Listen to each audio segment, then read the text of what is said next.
Hello, everybody. My name is Jerry Strickland, and this is my journal entry too. So the first question says, throughout your academic career, you have taken multiple standardized tests. The scores from these tests assess your ability to be successful in college. So yes, I did have to take the ACT. I did have to take the SAT. Well, I had to take the SAT. I took the ACT for my choosing. I did not like my SAT score. I did not have to take the GRE, which was a really good thing. I actually got out of that. I got a waiver. Do you believe these tests are valid measures for future success? I do not think that they are valid measures for future success. I did not do well on the SATs nor the ACTs. However, I was very involved. I knew my stuff. I just wasn't a great test taker. Also, I feel like it's based upon like the tools. Like I didn't have a lot of like resources to help me like prepare for the SATs or the ACTs. So it was pretty complicated for me at least.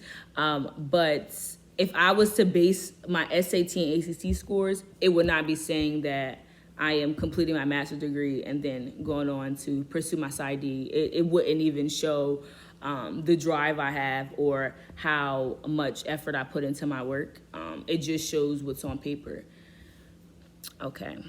Do you have these, have the test scores you made, How have the scores you have made on the test correlated with your success in college? Like I said, it didn't really correlate because if they would have used those scores, then they would have felt that I wouldn't have did well in college. Like with those scores, I was actually supposed to be on a kind of like a watch, like they'll watch me like I'm on like probation in a way coming in because I didn't have high scores, I didn't have good grades. But when I went to college, I was able to flourish more, so my grades spiked tremendously. I think it was more so the environment is what helped with my grades and just being around more people that were similar to me as far as drive goes and wanting to pursue different things and being away from home for the first time.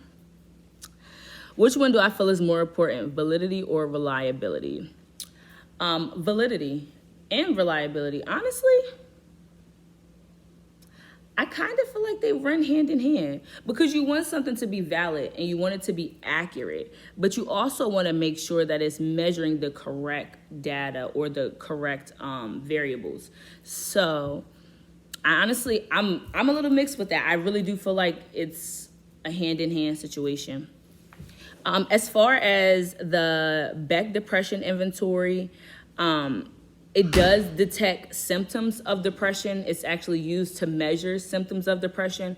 In my mind, I think when I say measure and detect, it kind of runs hand in hand with me. Do high levels of anxiety on the Beck Anxiety Inventory predict anxiety for the individual? It does not predict anxiety for them. However, it does measure their level of anxiety. Do the items on the suicide risk assessment sufficiently cover various aspects of suicidal ideations? Yes, it does. And then lastly, discuss how faith spirituality can function therapeutically to those who are suicidal. So I know with being a Christian, it's a big issue as far as if you choose to commit suicide because, your life is not your own. It's just as if you were to murder someone else. Your body's your temple. It's the temple of God. It's yours, but it's yours for